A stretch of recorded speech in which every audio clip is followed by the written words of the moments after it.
It was a bit more. It's recording.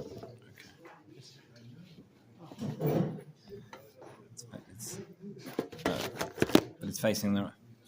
It's recording there. It's not recording me. Okay. That works. Okay, Erev Tov, everyone. So, I was about to say that I'm in trouble because the first half was recorded, now the second half's not recorded, but I think the second half has been recorded as well. So we started talking last night again about sugya of Pidyon Shvuyim, which is obviously a very, very sensitive and very, very complex issue, but just to try and give a bit of an overview. So we saw last night, of course, this statement in the Gemara that Pidyon Shvuyim is a great mitzvah, the statement in the Rambam, we noted how the Rambam actually says twice in the same halakha. At one point he says that Ein lecha mitzvah gdola kebidyon shvuyim, and then towards the end of the halakha he says Ein lecha mitzvah rabba kebidyon shvuyim. What's the difference between mitzvah gdola, mitzvah rabba? We could talk about.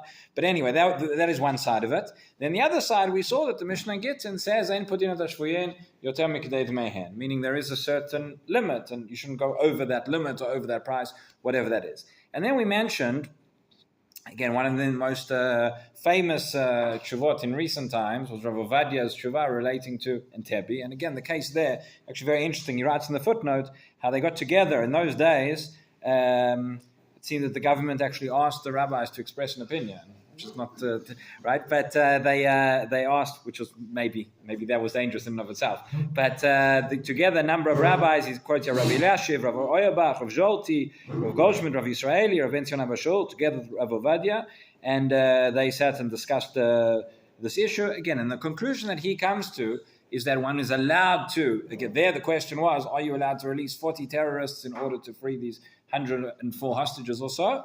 And he said yes. And part of what he based that on is the fact that we are dealing with pikuach nefesh in the present versus pikuach nefesh in the future, pikuach nefesh which is certain versus pikuach nefesh which is maybe a safek, which is a question. Okay, I mentioned to you that there are different opinions that have been expressed since about whether Rav Ovadia changed his mind subsequently and after this tshuva. We don't have any authoritative opinion on that, but I can say that the current chief rabbi and the former chief rabbi, who are brothers, who are both sons of Rav Ovadia, have both expressed the view, similarly echoing what their father wrote in the tshuva, that we're dealing with a case of immediate pikuach nefesh now versus pikuach nefesh maybe, possibly, safek in the future. Okay, so the first point we said was, one can really call into question that distinction, both from a halachic standpoint and from in terms of the facts on the ground. I think I mentioned the Chazon Ish. I'll just read it again. Our understanding of pikuach nefesh is everybody agrees there is a certain limitation. We say pikuach nefesh, we have to do what's necessary. We have to do what's necessary for even safek pikuach nefesh. But safek pikuach nefesh means that the action that I'm going to do may save somebody's life. Right? The example the Gemara gives is if you have a ruins, a building collapsed or something on Shabbat, and the understanding is that clearing away the ruins is going to be a violation of Shabbat. Are you allowed to do that? So if you know that there's somebody alive under the rubble, of course you're allowed to do it. And then the Gemara says, if you know there's somebody there, but you're not sure, they might be alive, they might already be dead. Nonetheless, that's the safek that we're talking about. For example, that you're still allowed to go, you're still allowed to clear it away, even though it's a safek. In other words, the safek is, I'm going to save somebody's life. The action that I'm doing may or may not save their life. I hope it will, but I know who the person is. I know that Reuven is, but Reuven is there under that rubble. He is the one whose life is in danger. So if I can't point to anybody whose life is in danger, whose life I might be saving, is that still pikuach nefesh? And that's the classic tshuva of the Nodab Yehuda, who discusses this point. But we mentioned yesterday, the Chazon Ish says, again, what we're dealing with here it's not a question of is it now or is it in the future? Meaning the act that I'm doing now, is that going to lead to pikuach, whether it's going to be pikuach nefesh today or it's going to lead as a direct result to pikuach nefesh in a year's time, that's immaterial. That's not the distinction we make. The question is, I'll read you the way that he writes as follows, the Chazon Ish.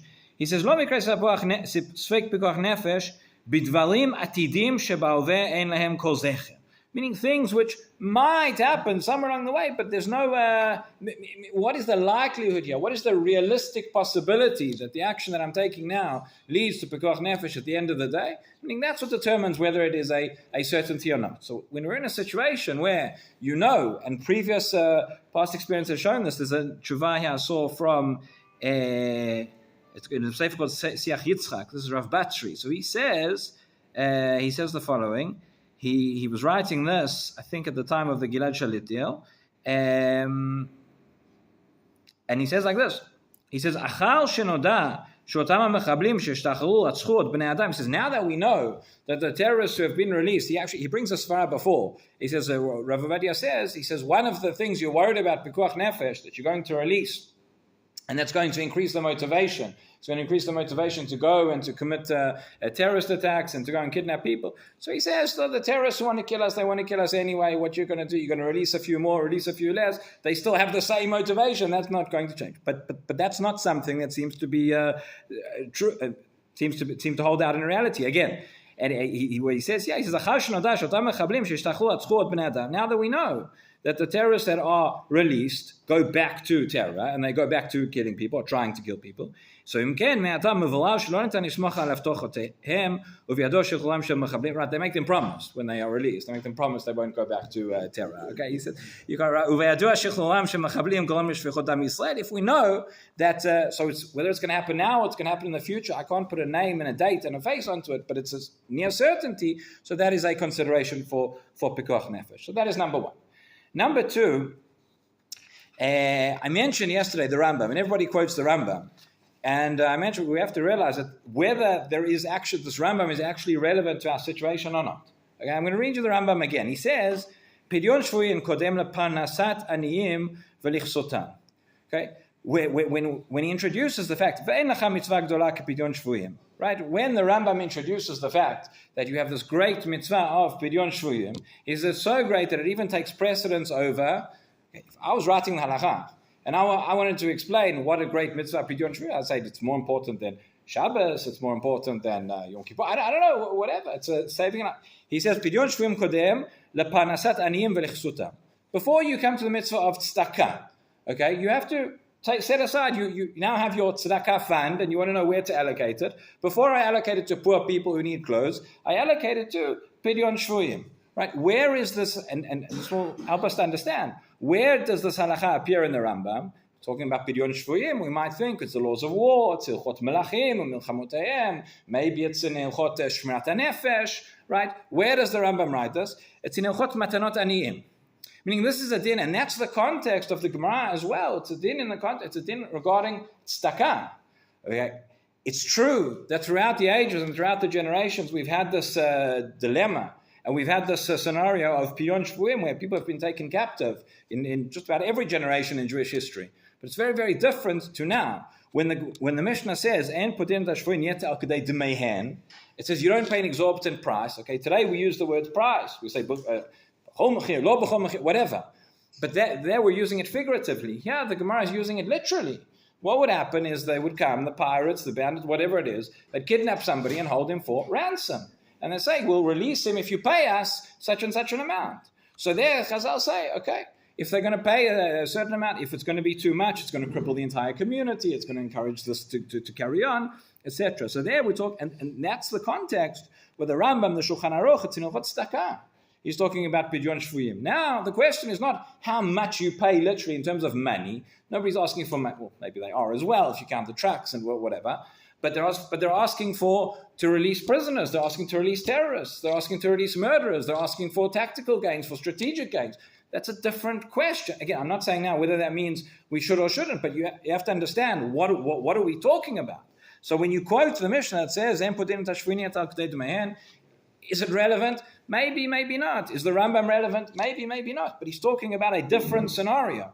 And that is a scenario that relates to an individual or relates to a community, perhaps. Whereas, we're talking about something else. And the price that we're talking about is, again, it's a figurative price, maybe, rather than a literal price. It's a different sugya. So that's certainly something that has to be borne in mind as well. The third distinction that we have to make, and the fact is, what I just mentioned, maybe when we talk about Entebbe, okay, so there they were talking about releasing terrorists. Again, it's the same sugya. But there is a difference, which is as follows: is that right now, obviously, we can't look at this question in a vacuum, and you have to look in the context of what is going on. And if there's one scenario where there is an isolated incident of somebody who goes along and somebody is kidnapped and somebody's taken hostage, it's terrible. But that is one that's isolated incident.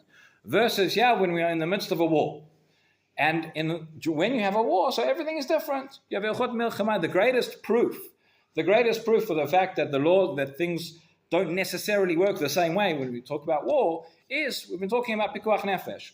For the last however long, Pikuach Nefesh.